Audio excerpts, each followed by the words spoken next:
Hello everyone, today we talk about the Achaemenid invasion of Scythia or Scythia under Darius I, King of Kings. This is one of the most fascinating campaigns in essentially the mid-first millennium BC. We're looking at de facto classical Hellas. This campaign would have a lot to do, in fact, with later so-called Persian wars.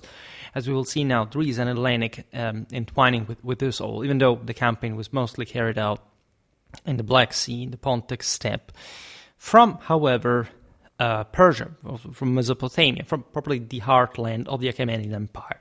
As I argumented in other videos, I've covered lots of, especially historical military units of the Achaemenid Empire, and as such, mostly non-Persian ones, because of course, especially from Xerxes' host, as described by sources, we have all these sort of different peoples and typologies of troops that are very didactically useful to explain lots of things also about, in fact, politics that otherwise wouldn't quite conceptualize, sometimes some obscure tribe in the Caucasus that otherwise we would never know. However, we also made videos about probably the strategic dimension of the Persian wars, so we're more or less there, speaking of the Achaemenid army of those generations, the same time of the Achaemenid invasion of Scythia.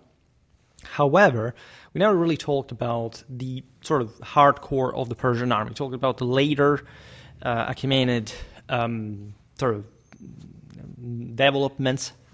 We don't say reforms specifically, especially after the Persian Wars, before Alexander the Great's invasion. This is part, as you know, of a series now of campaign, probably strategy-focused analysis that I make to fill the gaps of what has been basically military historical unit tactics, armies organization, even specific battles, where we have seen already, in fact, the Achaemenid army in action. Say the video about the campaign and the Battle of Marathon, that we, of course, reconstructed from primary sources, have something in coming on Plataea, especially if we stick to the cycle that we diluted a bit over time. However, I'm glad to discuss this particular war also because it deeply entwines with something we've already seen for Western Eurasian steppes warfare, the Cimmerians, the Scythians themselves, the Sakas, that would be to a degree also the same thing, and especially also the Saka auxiliaries in the Achaemenid army. And as we will see, this Achaemenid invasion of Scythia is predictably also a lot of Scythians versus Scythians, not much because the Persian army in many ways also had a strong steppe legacy, but because they literally mobilized other, mostly Sakas, against the Pontic Steppes Scythians, that I also made videos about, especially also very early in time. So in 1513 BC, Darius I, the Achaemenid king who had secured his throne 7 years before through a combination of political acumen and military force, launched this significant, to say this massive expedition into European Scythia, targeting the nomadic dwellers of the same, an East Iranian-speaking people, occupying, in fact, the vast steppes between the Danube and Don rivers and the Black Sea. Darius was born in 550 BC as the son of Eustaspes, the satrap of Parthia.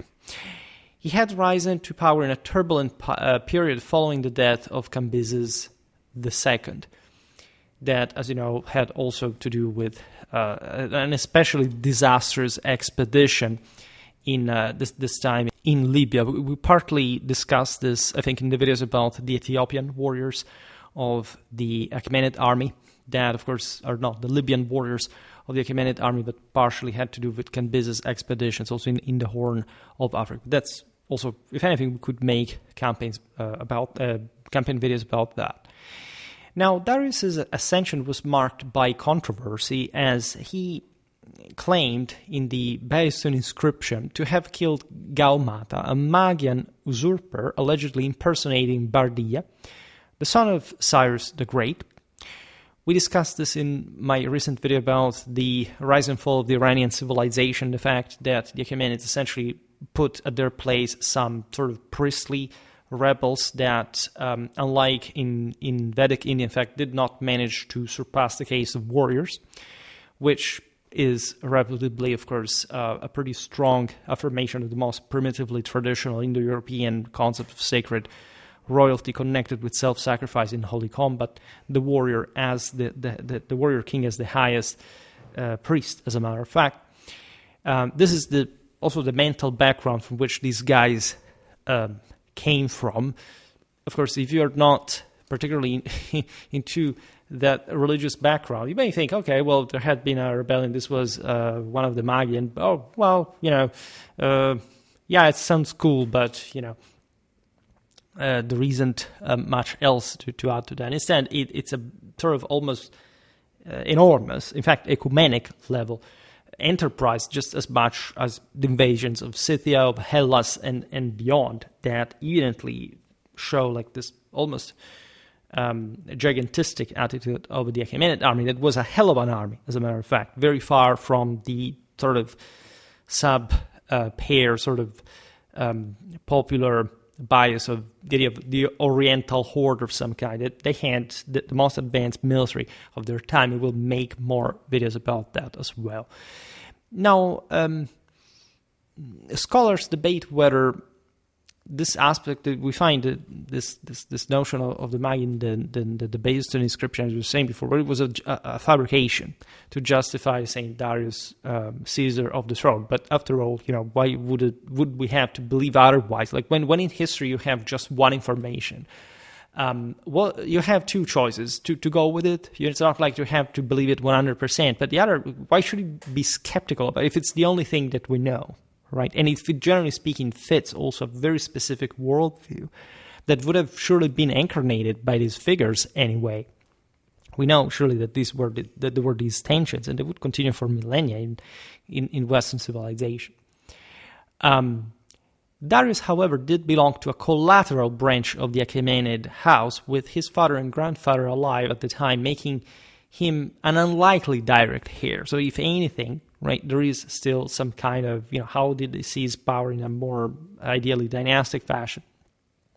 His early reign was consumed by suppressing widespread revolts across the eastern provinces, including Susiana, so eastern, for just saying, these were very central, if you consider the entire sort of longitudinal expanse of the Achaemenid Empire.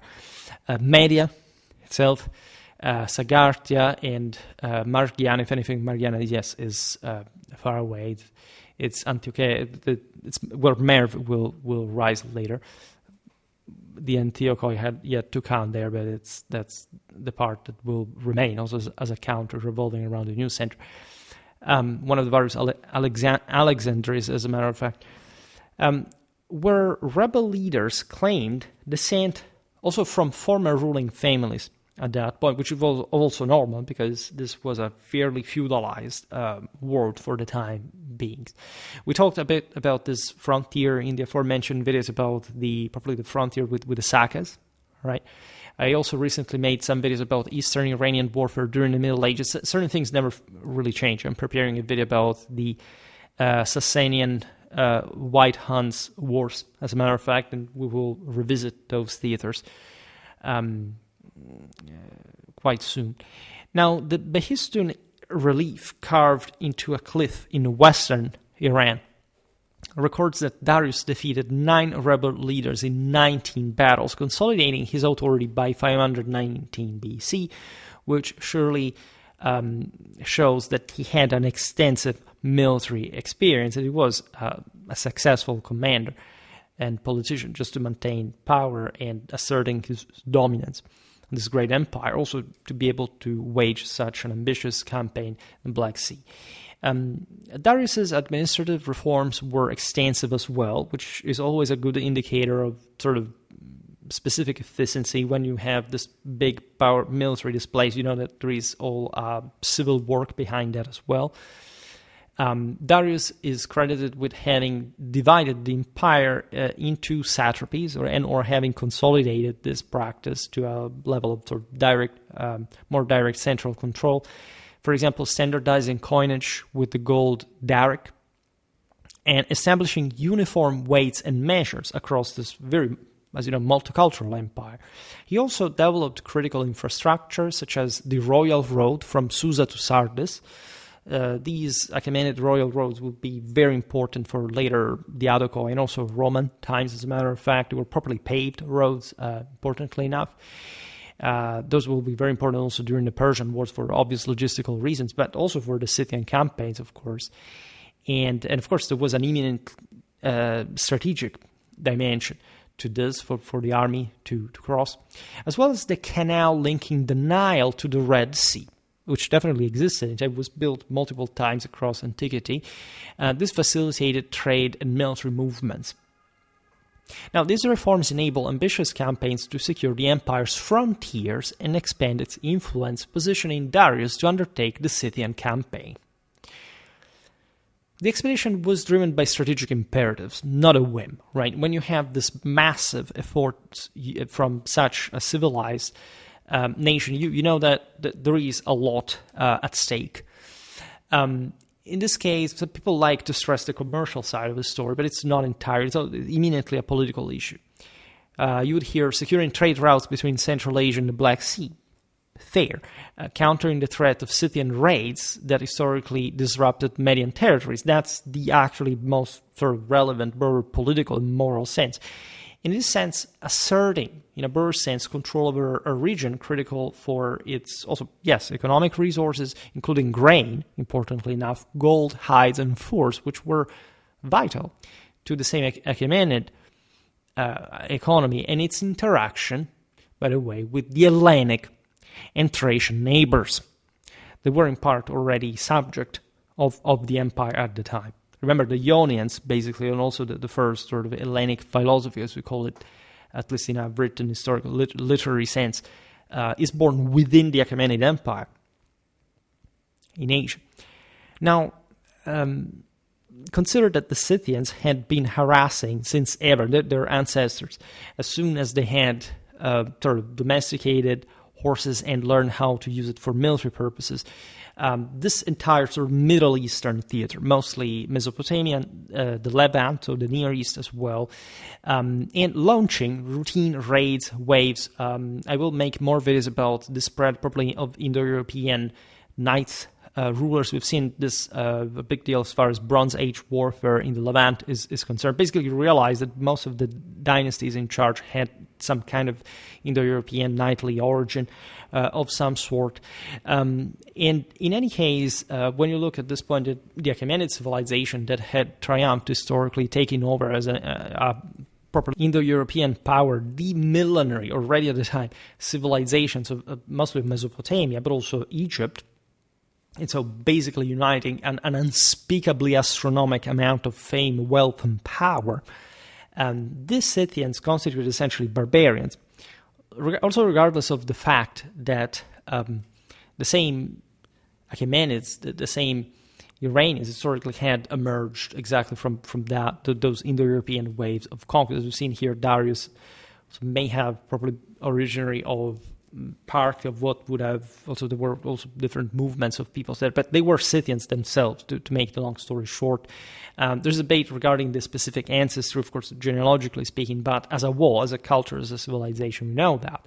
So the Scythians were rather a powerful, warlike, but still somehow fringe and more primitive people that, as always, lacking an abundant sort of surplus to allowing for the foundation of more stable civilization, routinely plundered these incredibly rich, but also often politically divided peoples in Asia, in the Middle East, that, of course, were as such the best prey. So with the Achaemenid Empire taking over these areas, this has to stop, and there is some sort of broader Persian, say broader Iranian competitive attitude towards the same Scythian kin, right? We discussed this in some videos, but in general, you can see it also from other Achaemenid monuments. There was properly considered a two-level sort of a case of peoples,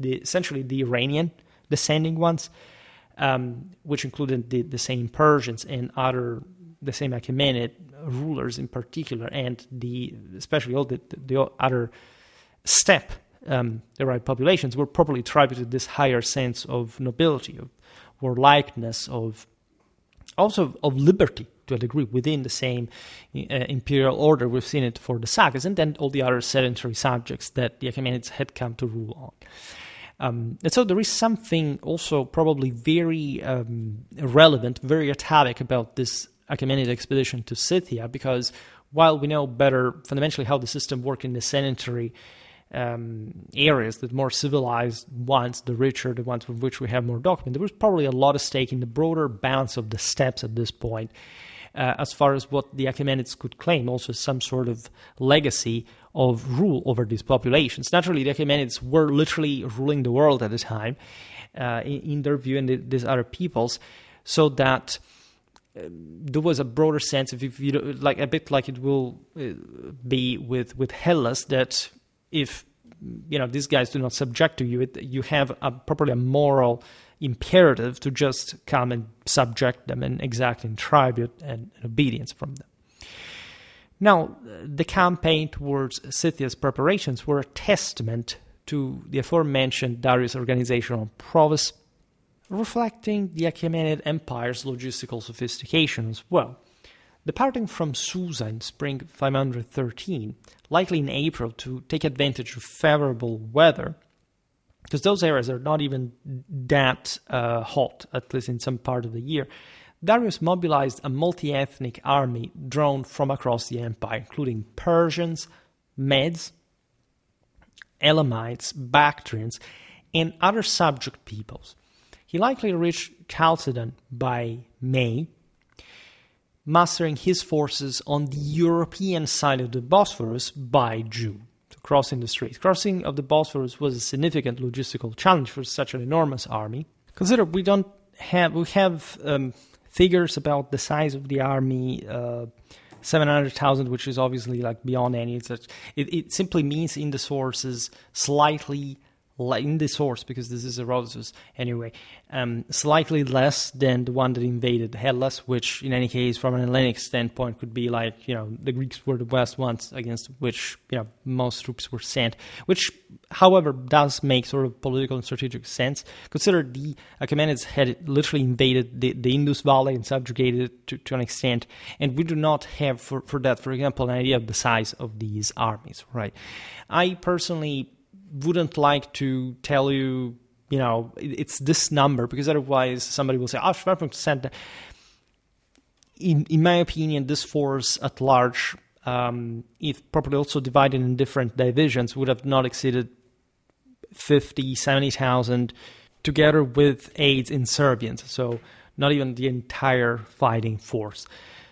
There are many reasons that I don't have to explain all the time. There are people who literally think that, it's just you have as large of an army and operationally and strategically, also tactically expandable, as big as the empire is, right? And that you can immediately understand that have no idea what's the exponentially crushing logistical, political, moral stress of an army surpassing even 50,000, which is, by the way, the maximum an army could be miraculously controlled. Nobody really knows how, from a tactical point of view, at any given time. So when you look at these big numbers, be aware of the fact that we do know, if you are sort of, at least you should know yourself, if you are familiar enough with history, that they are important numbers in a broader historical sense, but they are not meant, even at the time, to be specific about the actual quantity of troops that was in fact used during the campaign. So I'm not going to digress here on particularly, just like for the losses. It said from 700 to the 1,000, the Achaemenids at the end of the campaign had only 80,000 men. So obviously this is not the case. We will explain, especially looking at what happens in the end. In any case, the crossing of the Bosphorus was achieved through a bridge of boats, a remarkable engineering feat attributed to the Hellenic architect Mandrocles. The Greeks were already distinguishing themselves for their sort of technical, scientific bias, as also a hell of an advanced people, are already more qualitatively advanced than the same, at least at some relative levels compared to the same Achaemenids. As a matter of fact, look, for example, the Achaemenid still cuneiform script as opposed to the Hellenic, but there is an abyss, right? So here it's not about the relatives, it's about the absolutes, right? So much so that these Greeks contributing to Achaemenid logistics are subjects of the same empire. Herodotus, the primary source for the campaign, and would provide really with a very long account of the same, with a lot of information, describes the construction of this pontoon bridge as a symbol of Achaemenid ambition. Naturally, from his standpoint, also as a complaining, more libertarian Hellene, right? But this still accomplished it because we're still living even in the fairly modernized and secularized Hellenic mentality of the era, not still compared to us in an incredibly, in fact, traditional and archaic period where, of course, this display of power was absolutely considered divine, also by the Hellenes, in fact, enabling the army to enter Europe as well. Herodotus notes that 2 stelae were erected at the crossing, just because this was such an amazing feat to pull off. One inscribed in Hellenic and the other in Assyrian cuneiform, listing the contingents of Darius's army, though these were destroyed by Herodotus' time, suggesting their symbolic rather than practical permanence. It's relevant that the Achaemenids would choose the Assyrian cuneiform because this was the dominant sort of more conventional, kind of more advanced civilizational basis that the Persians had come to rule on. Right. We also made videos about the Assyrian military, and you know that in its time, just up to a few centuries before, this was the most advanced army of the era. And of course, the same Achaemenid one, especially as far as its sort of its more sedentary profiles, was literally floating on. Otherwise, of course, Achaemenid power coming from most of the steppe prestige, very good cavalry, as a matter of fact, and the swarms also of auxiliaries from the steppes too. And the Achaemenid army size is difficult to ascertain, as I was saying before. Herodotus' figures are that exaggerated, but it obviously numbered, as I said before, like some tens of thousands. This is fair to say, supported by a substantial Ionian fleet, by the way. So again, the Greeks that support this invasion logistics, they had something to gain from this because, say, the Greeks had sort of developed in parallel with their civilization, in parallel with relations with the Scythians and their sort of wild ways. Were already Hellenic colonies in the Black Sea. So having the Persians paving the way, opening further the Hellenic markets to, say, for example, the Pontic, the Ukrainian grain, was something very interesting for the Ionians that in part were also just were compelled by the Achaemenids to provide with ships. Herodotus claims this at 600 vessels, and this is also likely overstated, but even if they had been 60, it would have been a considerable force. We talked a bit about sort of classical Hellenic ships, not just military ones.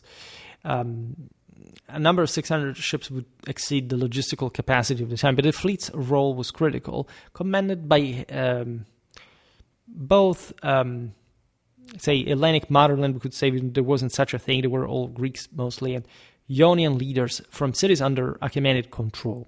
Naturally, there were also some other coastal polities of the empire. At this point, the Greeks were rampant enough, as we know from the following decades, to the point of rebelling to the same Achaemenids. We have the names from Herodotus of these Hellenic commanders: Aeacus of Samos, Laudamas of Phocaea, Aristagoras of Cumae, Daphnis of Abydos, Hippoclos of Lampsacus, Erophantus of Parian, Metrodorus of Perconnesus, Aristagoras of Kyzikos, and Ariston of Byzantium. These, if you're interested in geography, they're aside from Byzantine history, I made a video about the Battle of Kyzikos that was fought during the Peloponnesian War, by the way, between the Athenians and the Spartans and their allies. Now, these commanders, whether it's not far away, just in the following century in time. So the aforementioned commanders were tasked with securing the Bosphorus bridge and supporting operations along the Danube, ensuring supply lines and communication across the Black Sea coast. The absence of Achaemenid or Scythian sources, regardless of, as we've seen, the staggering civilizational development between the two, because the Persians had lots of written sources, the Scythians not really, however, overall complicates historical verification. Herodotus' account, there are memes about this, turn out to be often always more correct than the skepticists suggested, right? Actually, this account is very detailed, but it may blend factual events with some sort of narrative embellishment and or symbolical kind of even sort of imaginific sort of elements, particularly in its depiction of the campaign's geographical scope. Right, this is perhaps a bit exaggerated. Some scholars argue that it's unlikely that Darius, for example, incursion into southern Ukraine would be an actual goal of the Achaemenids. There is, however, a strategic reason for this, because of course the Scythians began to carry out a scorched earth strategy. And so it's not like the Achaemenids cared very much about the steppes hinterland, but rather than being constantly harassed by the enemy, they tried to corner him somehow into some kind of open clash that the Scythians cleverly refused by gaining a lot of advantage in this, in luring, in fact, the Achaemenids into some wasteland, basically, that only the nomads knew how to master well, regardless of the fact, as we'll see now, that there were lots of nomads also from the Achaemenid side. This, of course, all enhances the drama of a Persian king, so the ruler of the cosmos, confronting an elusive nomadic foe of inferiors, essentially, and of alleged subjects that instead defied him and succeeded, in fact, in having him retreat. Darius's march proceeded through eastern Thrace, a region strategically vital for controlling access to the Hellenic Peninsula and the Black Sea grain trade.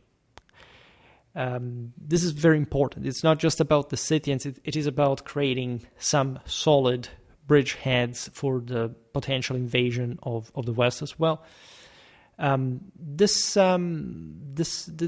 areas were, of course, so important because all the grain arrived from the Black Sea to supply Athens and other Hellenic polis.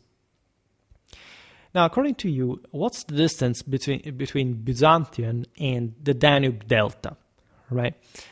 Of course, between Byzantium and the Danube, it's not this overwhelming distance. But if you go up to the Danube goes far northeast, this is a staggering distance of several hundred kilometers. Today, if you look at on a map, it's something like, you take Google Maps, I checked myself, it's something like 770 kilometers or something. But imagine it on the communication routes of the time. Personally, as a medievalist, I add always a 10% of a distance to simulate some kind of the actual extent of the communications of the time. So we should think something like almost 850 kilometers.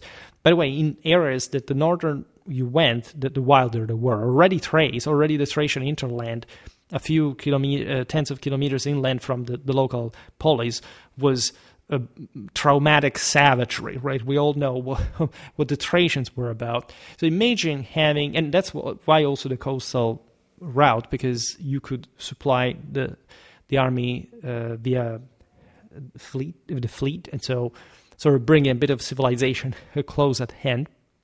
But there was obviously also a massive logistical train coming properly from land. This march was this route, the coastal route, was carefully planned to leverage the fleet's ability to deliver supplies, in fact, to coastal depots that were specifically arranged also by some vanguard. Of course, here the king of kings is arriving. So there is a cosmic forces already deterring most of resistance along the way. Everybody's preparing also not to be looted, not through the forage, as a matter of fact, ensuring the army's sustenance over the month-long march. Everybody wanted this army to go as fast as possible, including the Persians. All right. So remember, this is a massively overstretched campaign. It's still the Achaemenid military knew how to manage, right, logistically and strategically. This route passed the Thrace River, where a cuneiform inscription, possibly at Pinarisar, was reported to have existed, though about this campaign, though its content praising the river's curative properties may rather reflect local exaggeration rather than Darius' intent, possibly a Thracian attempt to elevate the river's significance. There's a broader Thraco-Hellenic development in the region that is fascinating. We made multiple videos about the Thracians, and we already illustrated their complex relation with both the Scythians, as a matter of fact, and the Hellenes, as much as some similarities also in terms of some Asian people, including the Achaemenid military. Think about the Pelta shield, right? Herodotus mentions stone piles used to count the army as well, potentially linked to megalithic tombs in the Sakar and Strandia regions near the Maritsa River.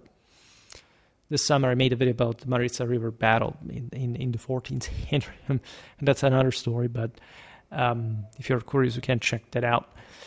Though also the purpose of these remains speculative. These piles may have served as markers for troop organization, a logistical necessity for managing a large, diverse force, or as symbolic displays of Persian presence to intimidate local tribes. In any case, this army had to forage somewhere that would take also a consistent amount of supplies from the surrounding hinterland, and concentrating this crushingly large force only in a single place was very dangerous. Also, from an hygienic point of view, we'll make a video about that at some point, because it's an imperative, really. And so you would have the different, especially ethnic divisions, as you know, the Achaemenid army was organized and scattered at different parts of the theater. Also, properly used as strategic reserves, not having that, as we were saying before, the entire army like marching thickly packed in there. Also, because there wasn't really a force capable of countering the Achaemenid army. In open field at large, we will see it better, even as far as probably the target, at least the enemy of the Achaemenid army really will become. The Salmudassus Thracians and inland tribes like the Skurbiadae and Nipsaioi submitted to Darius, suggesting an eastward trajectory toward Apollonia and Mesembria, key coastal polis that facilitated trade. However, the absence of Hellenic coastal cities such as Istria, Odessus, Tomis, or potentially Calatis and the Mesembria in Herodotus' narrative is striking, because these were literally the most important polis, considering their economic significance as trade hubs at the time for grain and other goods. This omission may indicate a strategic focus on inland conquest to secure Thracian tribes, for example, whose submission was crucial for controlling the hinterland, or a gap in the historiographical record, possibly due to the Herodotus' reliance on Hellenic sources that prioritized the Scythian narrative over interactions with Hellenic colonies, considering the Persian wars and everything. Naturally, both are possible. It's also possible the same Hellenic polis would sort of facilitate the passage of the Achaemenid army, maybe outside of their gates, to crush also some inland Thracian resistance. However, given especially the sheer size of the Achaemenid army, the lack of the aforementioned polis is particularly notable in Herodotus, given the expectation, again, that any army marching along the coast would interact with its fleet as well, and the portual facilities to unload all the supplies, as seen, for example, in St. Xerxes' later campaign, 480 BC, where the same Hellenic polis played a prominent role. There were lots of, as you know, of Hellenic cities that opened their gates, allowed for everything to happen. And this in Hellas, by the way. So it's not like the Thraco-Hellenic polis had more negotiable power than some ones of the Hellenic motherland. As we've seen, the same Ionians contributed with a significant amount of ships. Now, the omission may also reflect, of course, the Hellenocentric bias in Herodotus' sources, which downplayed interactions with non-Hellenic populations, or a deliberate narrative to choice to sympathize the Scythian challenge over urban conquest, framing the campaign as a clash between imperial ambition and nomadic resistance. To say, look at these Persians that we also fought against. They lost, they failed. They missed their mark with the barbarian Scythians that, as you know, in the Hellenic mentality were a bit like the upside-down version of a society, or a proper society. We're an Amazonian people in their view, and we'll talk more about that in Hellenic mentality, symbolism, religion, because it's properly a branch of of Hellenic metaphysics. Is not even just about the Greeks. Now, the crossing of the Danube, that was yet another massive feat that the Achaemenids pulled off. So again, they had some master capacity here. Also, thanks again to Hellenic technology, logistics, and so on. The crossing likely occurred between Tulkia and Galati to avoid, especially the delta's marshy terrain. They could quickly, bog down the expedition, also because of, illnesses and more. In any case, it was, terrible ground to cross to begin with. And so, when you cross the Danube there, there's literally the border, so to say, between Thrace and Scythia. And so the Achaemenids crossed there and marked the campaign's entry into enemy territory. A vast steppe landscape that literally begins there, as we've seen in our countless videos about the Pontic Steppes, peoples, their relations with the Byzantines. They're the same frontier of the later Roman Empire. So, beyond, you find this vast steppe landscape that posed unique challenges. The Ionian fleet sailed 2 days upriver Danube to secure a pontoon bridge, a critical lifeline for the Achaemenid army, ensuring a secure retreat and resupply route. Importantly enough, some fortifications surely existed. We will see it now because, of course, the Persian army built them along the way. The Scythians, led by the ruler Idan Thyrsus, naturally these are also Hellenized terms, employed at this point a strategy of evasion and scorched earth tactics as well, retreating eastward while destroying wells, pastures, and convoys to deprive the Achaemenids of resources. This was still, of course, a battled dimension. There is a lot of hit-and-run tactics, attempted ambushes. It's not like the Scythians want to simply elude the Achaemenid army. They want to lure them to some ground where things can turn better for them. Mostly at this point, it's about wearing the Persians out, right? Depleting their numbers, imagining deaths by illness, by just, the scouts, this units, the foragers are constantly harassed by the Scythian horse archers and so on. That's also why the Achaemenids built some sort of safe points where they can fall back on, because they know at that point the nomads can't do too much against fortifications. The Scythian nomadic lifestyle we described in many videos, including their warfare, was characterized by mobility and a lack of permanent settlements, except for the Budinis fortified settlement of Gelonus. These peoples were also a bit of a mix of different ethnicities. Here we are not peaking fact. The general illusion enabled the Scythians to avoid direct confrontation, but the Budini were a semi-sedentary, at least Scythian-aligned tribe. They would have been of different, either Getic or Celtic, or later also in history, Germanic, much later in history, of course, but some of these polities remain. Aligned tribe, maintaining Gelonus as a rare fixed settlement, possibly a trade hub or ritual center, which made it a target for Achaemenid aggression. There you have probably the frontier between the steppe and the sedentary world. So regardless of the incredible sort of primitivity and poverty of these lands, there were fixed settlements of sort there.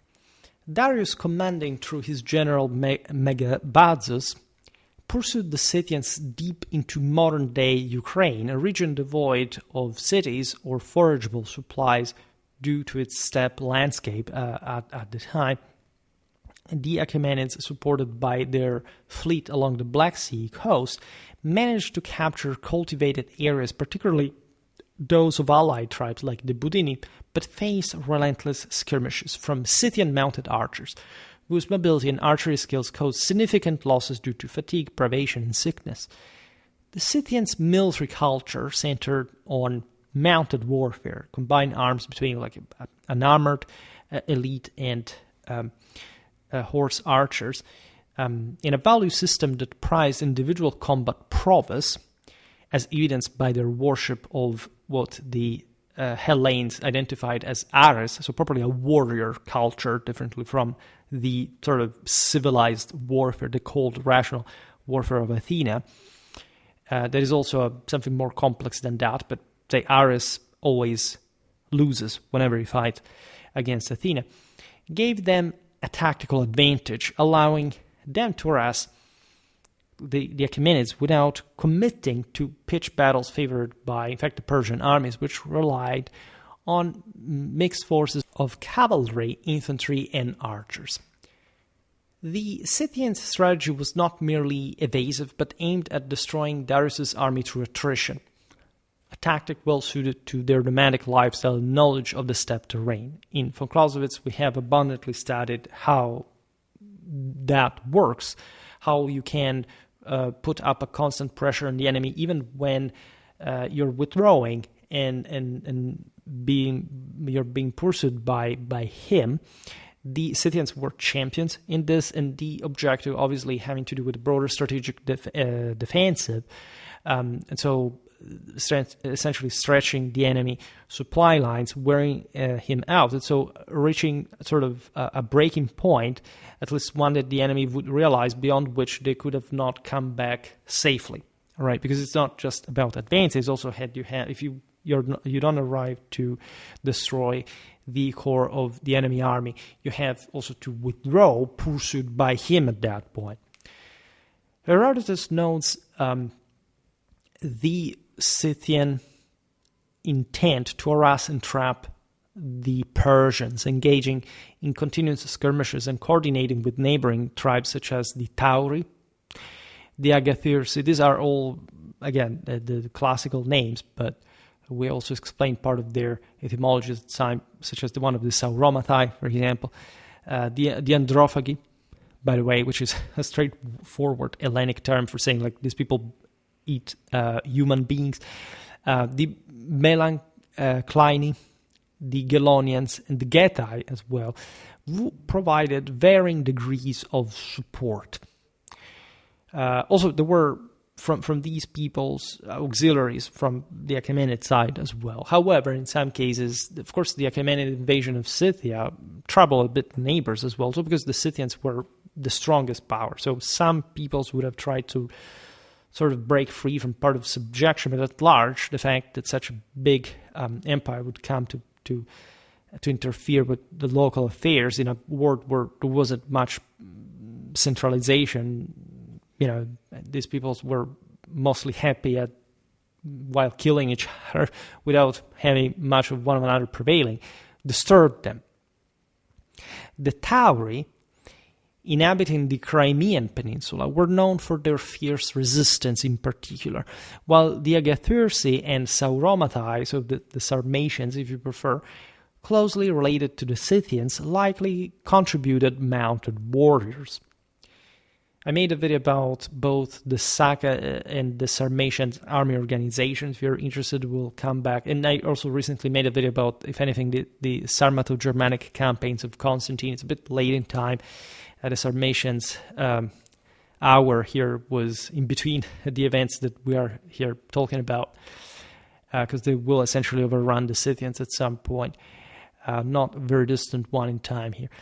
The Neuri and Melanchthini, located further north, may have provided intelligence or logistical support, while the Androphagis' reputed cannibalism may reflect, again, the same sort of Hellenic legions, mythologies, rather than whatever they did. Naturally, there is always some core truth, right? Including the fact that these peoples were very warlike, practicing human sacrifice. So to an extent, it may have seemed that there could have been, and there would have been cannibalism in some cases. Consider that the Scythians are documented by classical sources as truly making napkins with the skins of their enemies. So that's exactly the very cutely folkloristic identity of these peoples. In case you go visit them in 500 BC, they had manners. You see, you eat with napkins. After all, the Getae, and here the Getae, we are opening Pandora's box. We could say that we're a Thracian tribe. There was something early Dacian in some parts because of the broader Gethic world. However, the Thracians and the Dacians were historically fairly similar, at least. We will make more videos about them, if any, especially the Dacians we haven't covered too much. However, these specific Getae here described by Herodotus lived south of the Danube, which would make them, in theory, Thracian. And they were subjugated by the Achaemenids early in the campaign, securing Darius's southern flank as well. Because here it's not just a matter of entering Scythia from the south into Scythia. It's also about your supply lines, stretching, as we've seen, for essentially 1,000 kilometers across incredibly and brutally savage lands of people that are not really happy of seeing you there and harvesting their crops in their stead for foraging the army. Now, a critical moment came when Darius, frustrated by the Scythians' refusal to engage in a major open field confrontation, sent a letter to their same king, leader in general, Thrace. There was all within the Scythians a hierarchy of tribes, including the royal Scythians. And if anything, I described this in the Scythian army organization as well, because it's also very political. And the King of Kings demanded either battle of submission, which was also a way of saying, if you don't face me face to face as a man, you're a coward, basically. And this was interpreted as the typical demand for earth and water, with the traditional Achaemenid symbol of territorial and resource surrender. Like this is Sparta 300 kind of scene. Thyrsis replied that he would fight only to defend ancestral graves, emphasizing the Scythians' cultural priority of honoring their dead over territorial control, but possibly meaning something even more subtle, that is, the fact that in a national sense, the ancestral grave was the entire steppe. And so it was a way of saying, come and get us. It's not like they didn't have burial mounds or something. Those they would defend. They had fortified rings where they collected their loot and so on. But of course, there was something very strategic about their same location. The entire also resources of the people had been here probably moved because of the Achaemenid invasion. So in response, the Scythian rulers sent gifts: a bird, mouse, frog, and arrows, which was also some kind of mockery. In fact, Darius initially interpreted this as a sort of submission, but later, this is of course according to Herodotus' account, who wants to mock a bit the Achaemenids, but this is a bit like the Cossack answer to the Sultan in the 17th century. This was a challenge, obviously, possibly symbolizing the Scythians' mastery of air, land, water, and warfare. Right? That is to say, this is what you're going to find here, like a lot of nature and arrows coming out of literally everywhere. Right? Behind every animal. There was yet another arrow that you would take wherever you turned, and describing a bit also the landscape of this of Ukraine. Right? It's a bit like the same flag of Ukraine. You have the sky, the land. Here, the mouse may mean like this is the only thing that we're going to give you, like the lowest form of you're searching maybe for cattle for something. It was very important for the city. We're giving you mice. We have heaven. We have a lot of marshes where the frogs live, and again, lots of arrows to spend. Right. So this was actually a nuts Bastogne style answer. An alternative version by Pherecydes includes a plow, by the way, possibly symbolizing agriculture. It's literally as the Ukrainian tractor pulling the Russian cruiser Moskva kind of answer, right? It lacks like the earth and water context, but it means fundamentally the exact same, like in the flag of Ukraine, heaven and crops. Suggesting in any case here historiographically a different narrative tradition within Hellenic historiography. This is not really a misunderstanding. I think that the Greeks were just sort of misunderstanding Scythian symbolism. It had to be pretty darn evident what the Scythians were claiming through that, and otherwise they would have neither properly inserted these symbols, which are also, I think, pretty eloquent, aren't they? Now, the Scythians' tactics led to significant losses for their allies as well, because some of these guys were literally left behind. They were sacrificed, if anything, because they were subjects and less important. Notably, the Budini, whose settlement of Gelonius was captured and burned by Darius, demonstrating Persian capacity to inflict damage on settled allies in particular. The destruction of Gelonius, described by Herodotus as a large wooden settlement, of course, was a rare instance of Achaemenid success against a fixed target. Of course, the Persians had all the polyurcetic capacity to cope with this also predictably modest centers. If anything, from a dynamic point of view, it's not like the military defenses would have been no, but here obviously wooden settlement also means no stone walls like the ones, say, of the Hellenic polis. There were different ditches, palisades, this kind of stuff. There are also very interesting archaeological finds. Some people will make some videos about properly the Sarmatic fortifications in Ukraine. There are some amazing things there. And in any case, this event underscored the vulnerability of semi-sedentary tribes compared to the mobile Scythians that could at large mobilize. It's not like they didn't have like semi-permanent settlements themselves, but they were much more functionalized and also on a larger scale to move even at hundreds of kilometers of distance. You can say fully thousands because as a general replacement, this would have been very complicated. But the fact of relying on literally steppe nomads that knew how to survive out there in the wilderness and had their mindset deeply ingrained in that kind of habitual mobility, it was all another story. An attempt at a full-scale confrontation was aborted when the Scythians chased the hare during a standoff, a seemingly trivial act that revealed, however, Achaemenid demoralization and exhaustion as the army's discipline faltered in the face of relentless harassment. This incident, while possibly apocryphal, underscores the psychological toll of the campaign as the Persians struggled to adapt to the Scythians' unconventional warfare. Right. The notion is here that basically the Scythians could keep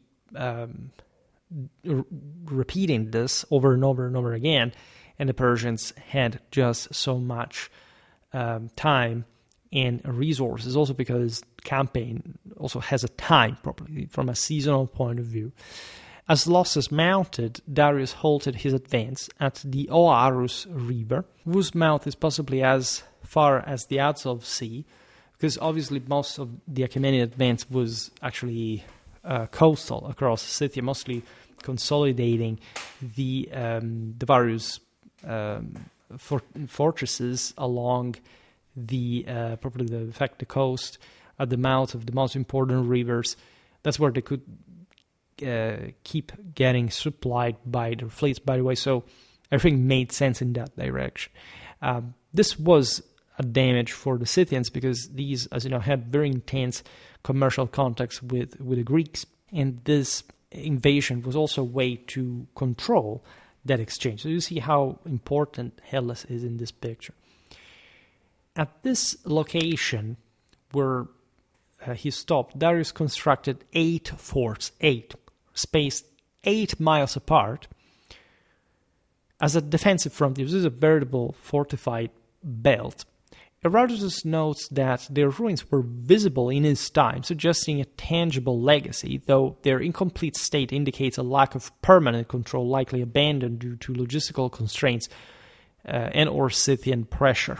Right, as we were explaining, also in other videos we've seen recently, the Rus, the Viking bias for riverways, the necessity of controlling. Later also in Kievan times, probably just the river mouths, because in the immediate hinterland there's just steppe, right? And then for hundreds of kilometers, then there's the forest area, and the Scythians here move eastward evenly, but also they come back dwelling just next door. So it's unlikely that the Achaemenids, regardless of their titanic effort, would have had enough resources to properly establish a radically robust infrastructure in a single season that the Scythians could not basically wear out later, and that the Persians themselves would be obliged to abandon.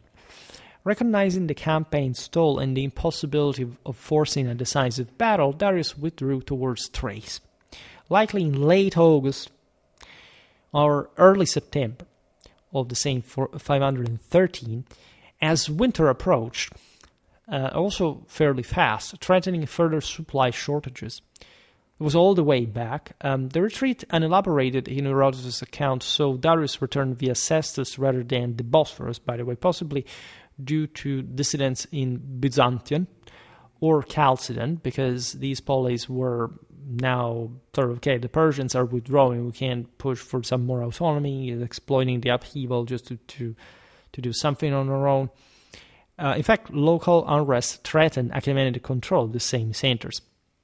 Ctesias reports that Chalcedon's citizens attempted to destroy the same Bosphorus bridge and demolish an altar to Zeus Diabatherius, prompting Darius to burn their houses and temples in retaliation, a sign of strained relations with Hellenic subjects. Diabatherius, by the way, has to do with, etymologically, probably with the crossing of something. And so the destruction of this statue of Zeus literally equated to destroy the statue of Darius. It wasn't much of a sacrilege toward God, but it was fundamentally an act of the same Hellenic power affirmation over a ruler that was not capable of maintaining that same crossing. All right.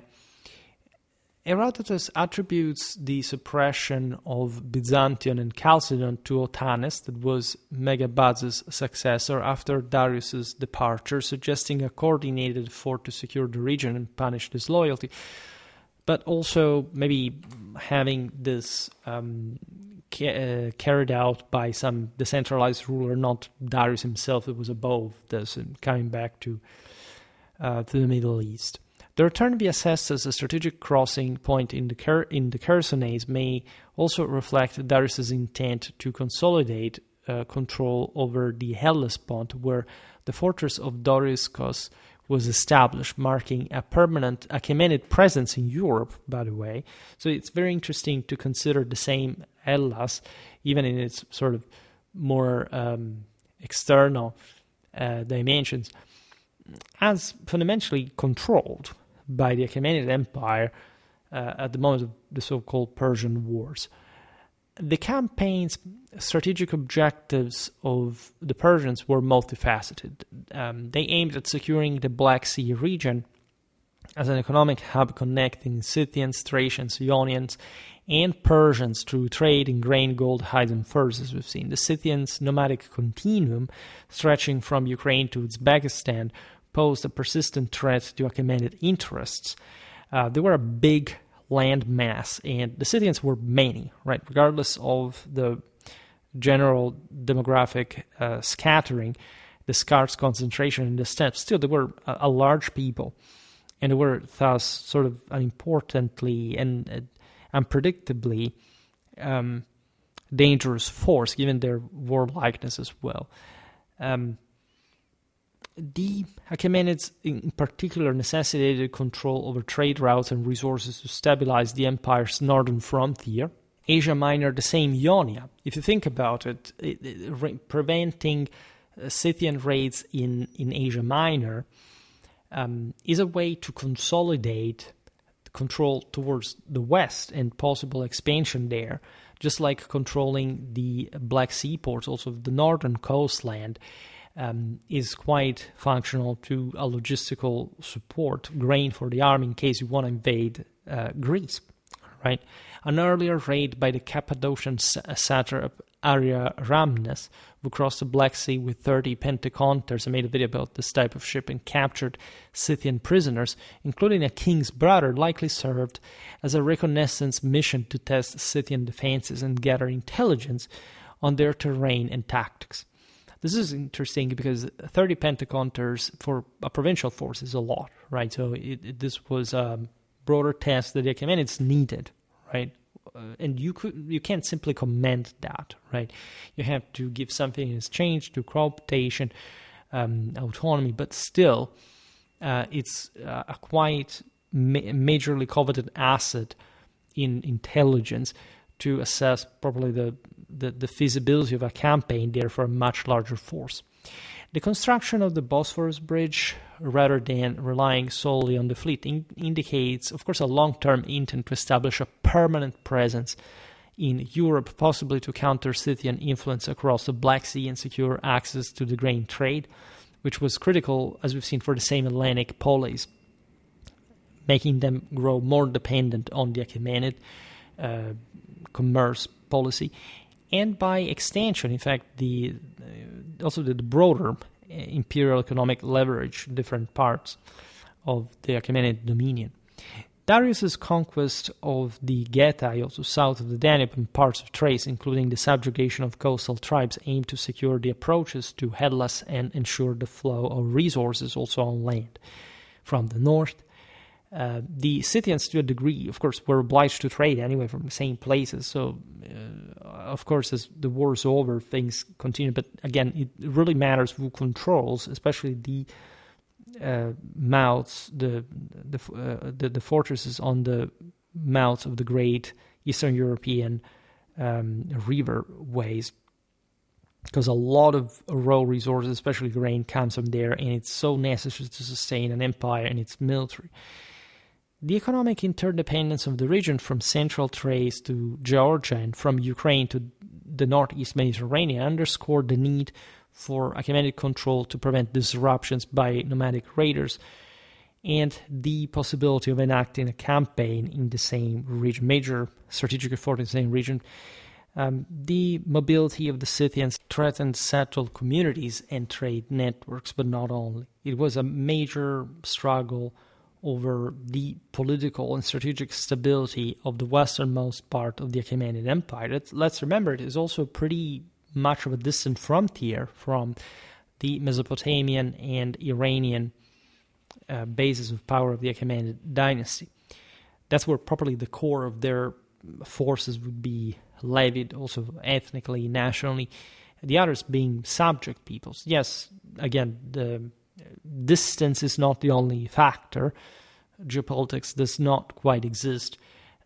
Geography influences, but it's politics that really matters the most by far, together with lots of other things. We've seen the Achaemenids campaigning in Egypt. In India, we'll make, again, more videos about that. But in the West, there were these new effervescent forces, especially presented by the Hellenic polis, that the Achaemenids had surely already eyed in sort of worried terms because of their sense of liberty and search of independence. They're very different mentality, and as we've seen, also the power that the leverage were starting to have themselves in order to support the empire. For example, their ships, as we've seen, their logistics, their military engineering was very much needed by the same Persians that were definitely very advanced on their own. But here, the Greeks can offer something more technically ahead and accelerate in that direction. The campaign's outcome was de facto a stalemate, with significant achievements tempered by notable failures at the same time. Darius inflicted widespread damage, weakening the royal Scythians' prestige and disrupting regional power dynamics. Indeed, the fact that the same royal Scythians had to withdraw, or at least to withheld their strategic might in front of the Achaemenid army, was giving the opportunity to other Iranian nomadic groups to sort of autonomize themselves, to claim, some moral high ground on these tribes that had, as you know, been towering over the other ones. It was all a hierarchy again of tribes, a sort of very loose confederacy in the Scythian world, and as you know, also the chronic instability of the nomadic politics make the rest. But it's not like, in fact, the Achaemenids wouldn't have to cope still with the entire people and whoever was to take power there. It was mostly just creating some important destabilization.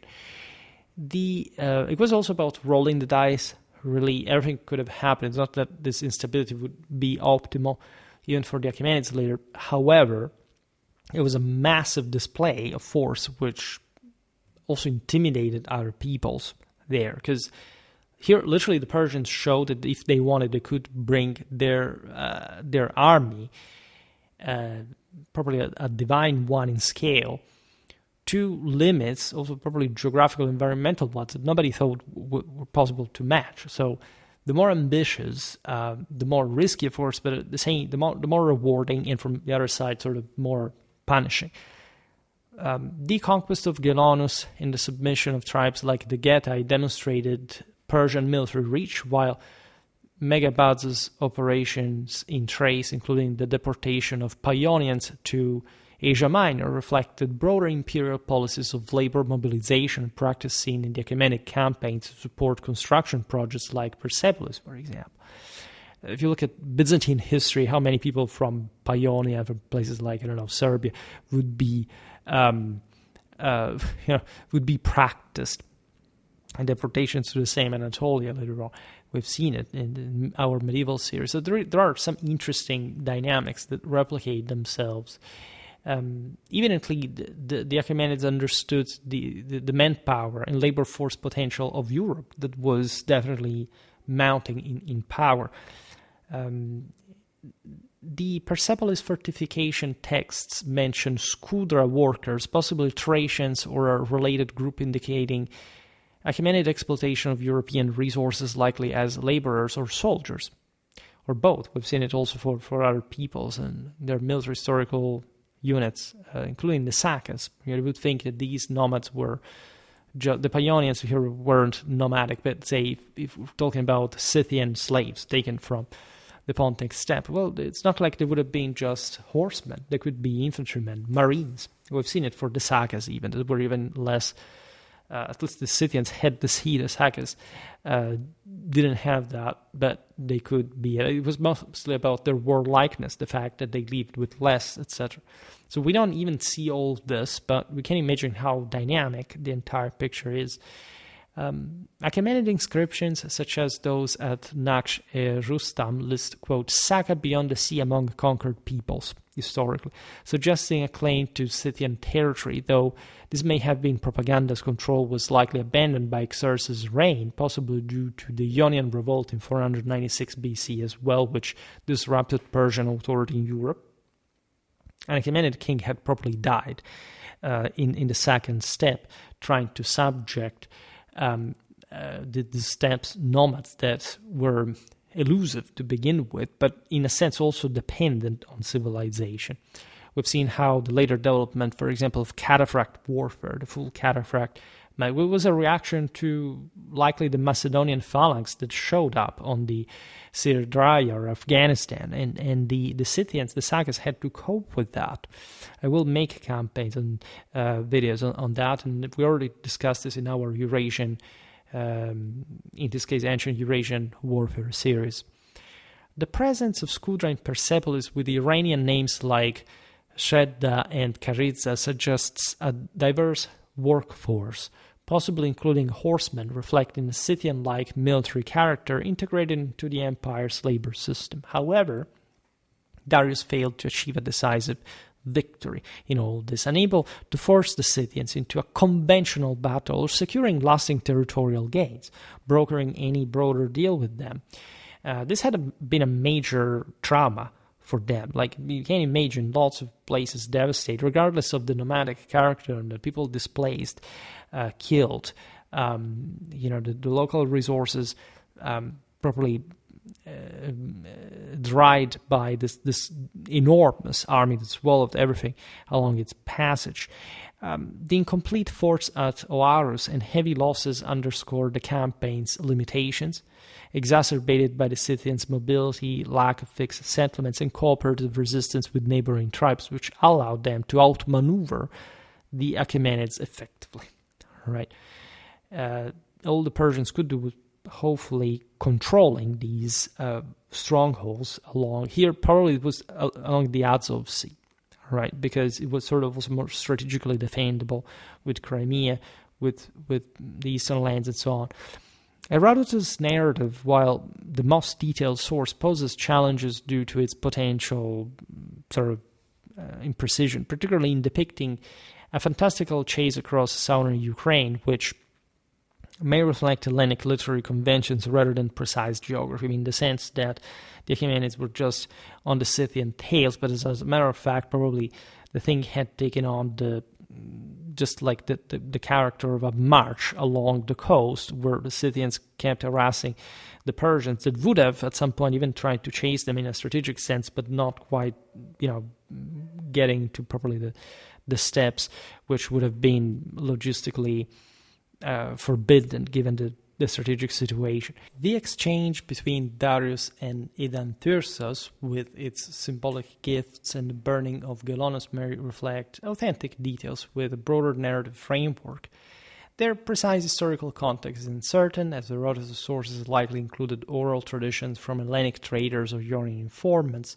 Overall, however, we can take this as good. And again, it's mostly important to understand Herodotus in his historical and cultural context to fully appreciate what he meant, regardless of the precision. That's the meaning of this, the historical wealth of this is far beyond such actually trivial dimension.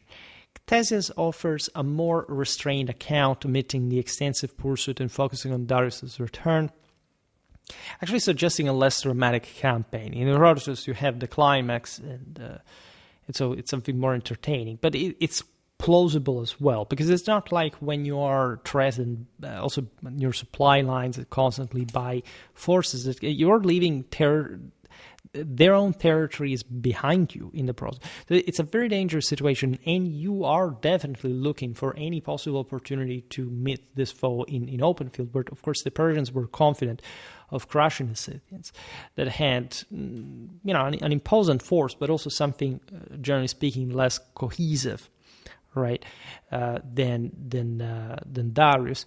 And so that's why they prudently stay behind. Also because there was all an economy in the Scythian world, in the nomadic steppe. Even if, of course, these armies were dangerous for the Achaemenids as well, even a victory over the Achaemenid army could have cost the tribute of blood the royal Scythians were not willing to pay. Their prices, the loss from power, the rise of other tribes that had not fought alongside you, had refused maybe to join forces in the last moment, and that therefore, first of all, could make you risk to the defeat completely, but also rising in your set at some point, creating issues. there are also some strictly military sort of reasons for this. Probably the Scythians made the right thing in general. Aeschylus' Persians, 472 BC, ignores the campaign entirely, by the way, focusing on Darius' generals' achievements in Thrace, indicating that early Hellenic accounts may have not viewed this Persian expedition as a significant defeat, right, or prioritize Achaemenid activities closer to the Aegean. Archaeological evidence such as the burning of Istria or Belsk offers no clear link to Darius, as destruction layers may relate to other clashes or even natural events. Claims like the Chertomlik sword hilt being Persian booty are speculative. This is archaeological evidence, in fact, lacking direct sort of explicitation of this or way to trace it. Well, Achaemenid-style artifacts in Thrace, such as gold and silver vessels, reflect some broader diplomatic or cultural influence rather than direct control, with fine spots often distant from areas of known Persian, direct Persian military activity in particular, complicating their connection with the campaign. But if you also think about, some artifacts that traveled also at some point, we don't know exactly where, in areas that were heavily influenced by the Achaemenid Empire, but that would have not necessarily in fact come through some sort of loot or simile, such as the Oxus treasure chariot that I also inserted here in the picture, that we don't know whether it was an Achaemenid manufacturer, maybe some other Saka out there. It doesn't even matter, because you know that to some degree there was some continuity, even properly in material culture. And again, as we've seen, the Achaemenids were heavily influenced by the steppes, the legacy of which they incarnated to an important degree, especially in their elite. The campaign's military dynamics highlight the challenges of confronting nomadic adversaries whose tactics differed sharply from the Achaemenid preference for set-piece battles. The Scythians' mounted archery and evasion tactics frustrated Persian force. As we ad nauseam explained, this is actually a declaration of strategic inferiority in the moment that derives in turn from the political weakness that we explained, compared to the Achaemenids that are also sort of walking on the razor edge to an important degree. The Achaemenids relied on mixed force armies with significant bodies of heavier cavalry tendence compared to probably the horse archery, even though there were lots of auxiliaries that stiffened that element of the mounted troops. Also probably heavy infantry forces and foot archers as well. And these were top-notch armies. I mean, the Achaemenids would have brought the best. By the way, we've seen also in the videos about Xerxes' order of battle, for example, another ones I don't remember. You can find everything in the Achaemenid army series. The calculus of which troops would have been needed at some point, and it was always very practical, concrete. The Persians knew their deal. So also the myth that these armies were so big and again crushed by their own weight, etc., is true in a sense, but it's not like they exceeded some sort of standard of the time. On the contrary, the Persians at this point were basically the only people who could afford such calculus, so to say, out of sheer practice and actual capability doing so. Achaemenid iconography, such as seal stones, the Mihotork, and the Tatarli tomb, depicts Persians defeating Scythian adversaries, often in infantry combat, by the way, suggesting a cultural emphasis on formal victory over nomadic forces, but also showing what would have actually been the case, that is to say, Scythians fighting on foot as well. Not just you can't always dismount, you will have to dismount at some point, but the Scythians had their own fortifications. They would defend, they would try to hold against the Achaemenids to bog them down to some degree. Again, they were not particularly good at that because, as we've seen, it's not like they had cities with stone walls or something, but everything to bog down the Achaemenid military machine was done, and this sort of dust sort of jamming the gears on long run, and that's exactly what happens traditionally along the way. Scythians would fight on foot as well. You can imagine clashes, but by hunting parties, finding each other, drinking at the same pool of water, engaging to hand combat. We're told properly, also we've seen it in the videos about Saka warfare, about the Battle of Marathon, there were these warriors, we don't know exactly from where, could have been people from the Mashrek, or maybe even dismounted nomads that wielded massive weapons. We've seen them employed by the Achaemenids in Persia on foot as well, as garrison forces, as marines on riverways of Mesopotamia, things like that. So again, there would have not been few opportunities to even fight with the Scythians on foot. The aforementioned iconography also aligns with Herodotus' depiction of an aborted battle where the failure to engage decisively marked Persian defeat in a broader sense in the campaign, though it may reflect a Persian perspective on the importance of infantry superiority over the nomads as well, especially of course, the Persian infantrymen.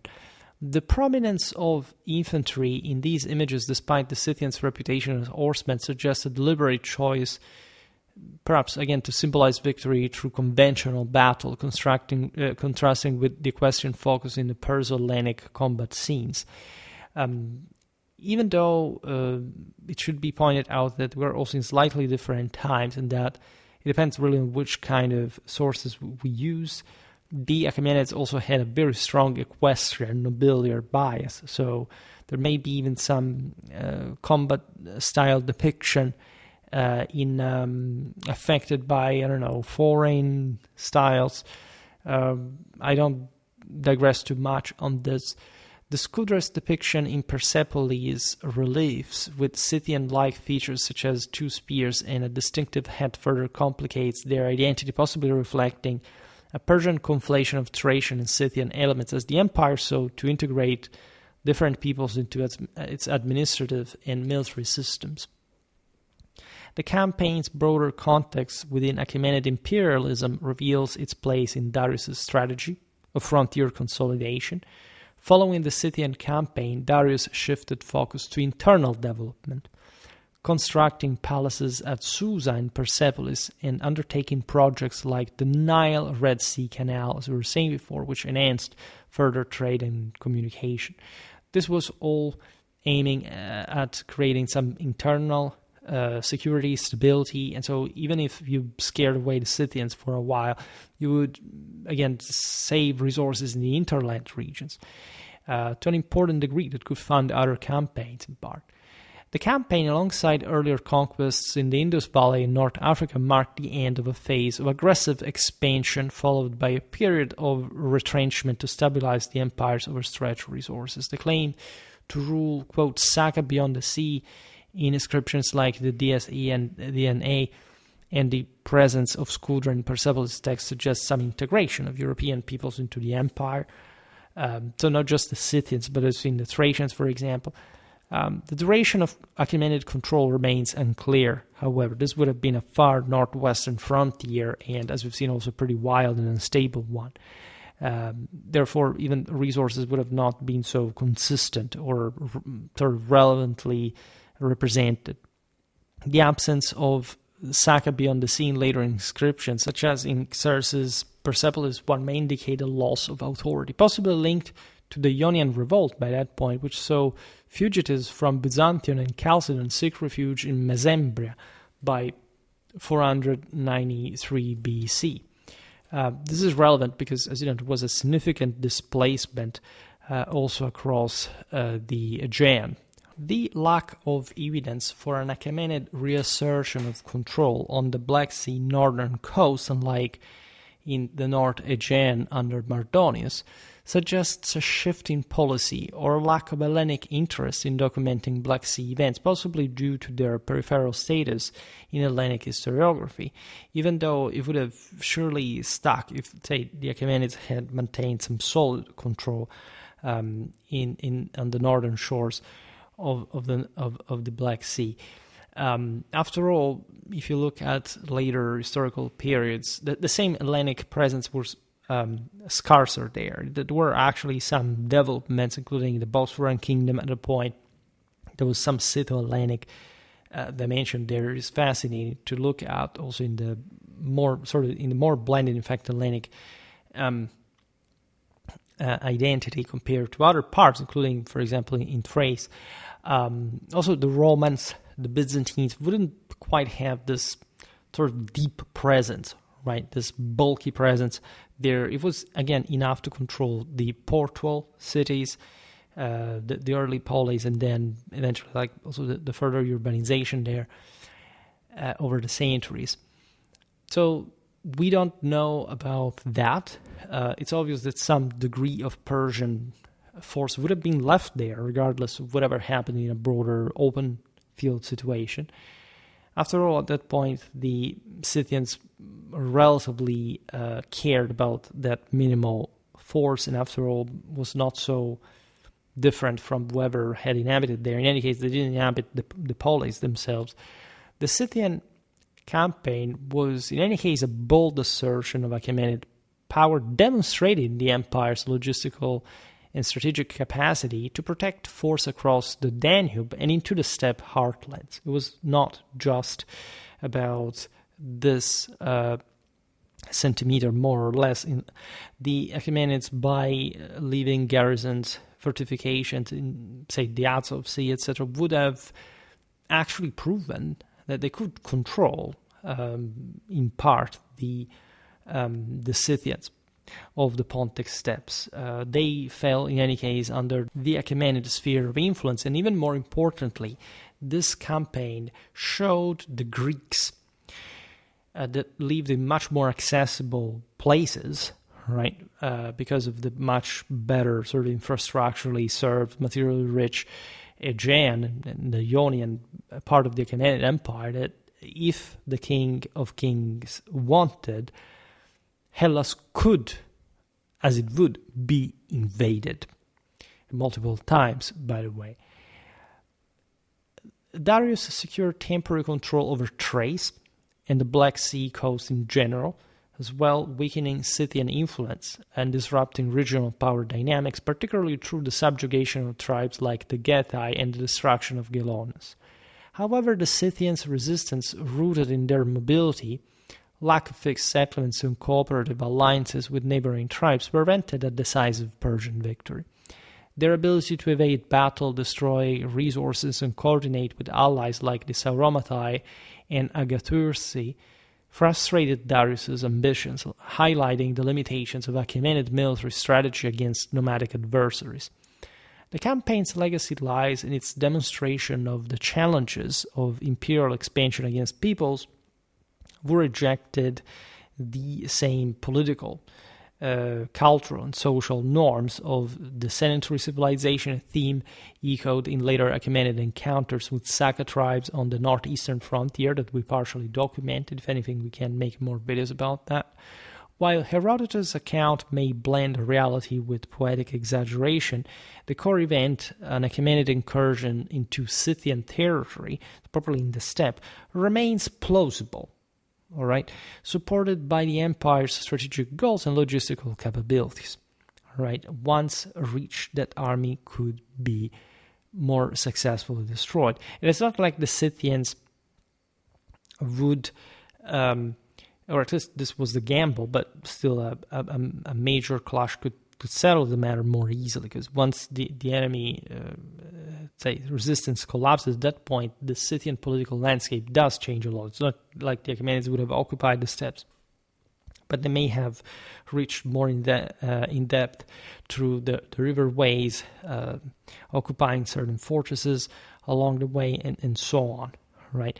It's, even for the Scythians, a challenge to move too much. Not just inland, but also because of the broader political pressure put by the same strategic pressure. Right? If the Scythians had had the upper hand, they would have eventually counter-striked. Instead, we realized that a major defeat would have actually not happened, because the only source describing a strategic climax in terms of Scytho-Persian confrontation. Herodotus says that basically the Achaemenids missed the mark. They failed to engage the Scythians, and they were at that point obliged to withdraw because they would have lacked the resources at that point to come back in safety, which is essentially what instead the Achaemenids managed to do, because the Achaemenid army is not destroyed.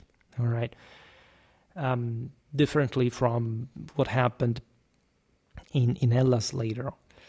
The campaign's inconclusive outcome, marked by heavy losses, incomplete fortifications, and the failure to subdue the Scythians, underscores the limits, of course, of Achaemenid power at some point, especially in the face of determined nomadic resistance, shaping the empire's approach to its northern frontiers and influencing subsequent policies towards frontier management and resource allocation. Think about all the know-how gained by such expeditions. I mean, just the experience of the Persian military after all these campaigns, probably across the most of Eurasia, you can argue, against such different enemies, and the capacity to organize a campaign. This is something which, in a historical scale, you have to take in consideration. Civilization is very young. Armies capable of doing what the Achaemenids did here is very difficult to do, bringing tens of thousands of troops. We can think, 30,000, 50,000, something probably in between. I would say I would give that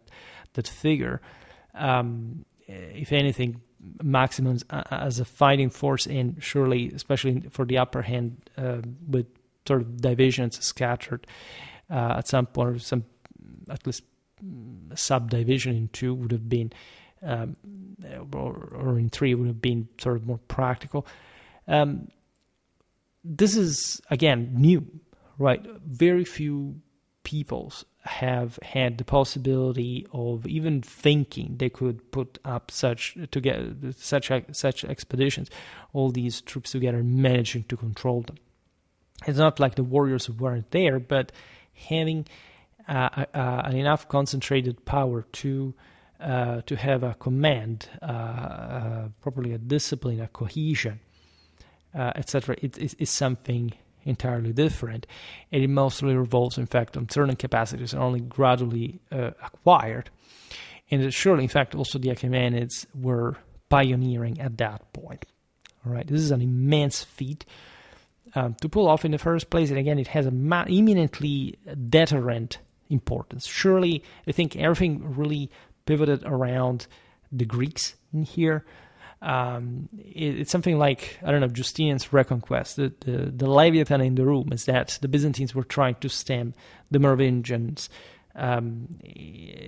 probably in an Atlantic perspective, or rather. And since things went differently later, like, we don't think much of it. But here, the Greeks may have been willingly blind in their historiography to the fact that this was the prelude properly to the invasion of Hellas in a broader sense, given that they were the most important, as a whole, national economic force arising, and the Achaemenids were probably understanding that they would have needed to campaign more in the west in securing precious resources, especially grain imports from the Pontic Steppe, to supply an expedition, an army, an invasion force.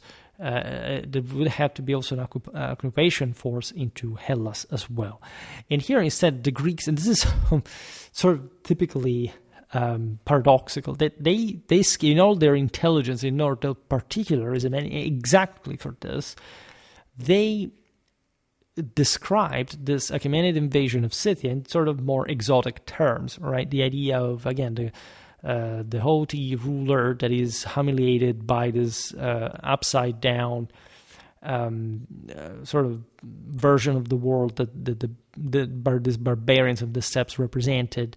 It's something very attractive. It's something that you must be able to read in the ancient tongue from resources to properly appreciate also the seriousness, to respect the deep reflection that here the Hellenes were making on this whole. That after all, this war was speaking to them. If you read Herodotus' account, is very long. It constitutes most of the fourth book of his histories, and it's rich in all these details. Well, it is his style, but in general, like, there is really a lot of space dedicated to this. So regardless of all the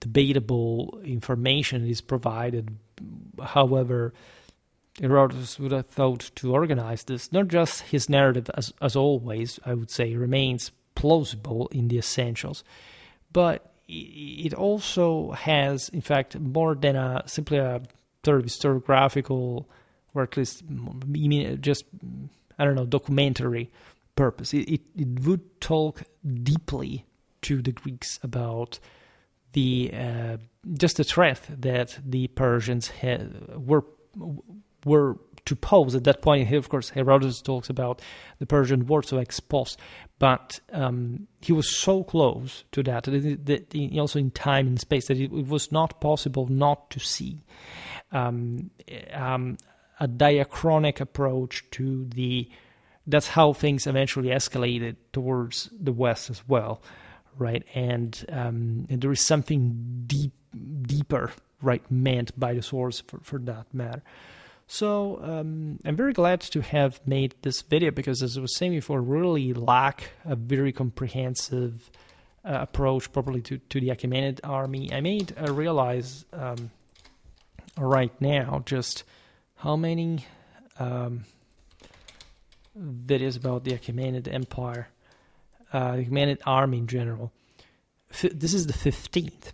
It's not like we've done few, right? This is already good, but we have to stiffen this. We have to bolster this with new, fresh information. We have to do so also with an eye properly to strategy, which, especially in the case of the Achaemenid army, is mandatory as far as properly the acknowledgement of the quality of these armed forces that are often either misconceived or misrepresented, or again, you find everything online. Surely there are lots of videos on YouTube about the Achaemenid military, but at the same time, right, more sort of substantial appreciation of what they were and how and why they were what they were. I don't think it's necessarily there. For today, however, I stop it here. I just hope that you enjoyed this video. If you did, please share it. Otherwise, leave a like or subscribe to my channel if you're interested in my upcoming content. As always, I thank you heartily for listening to me. I wish you a nice time and see you next time. Bye.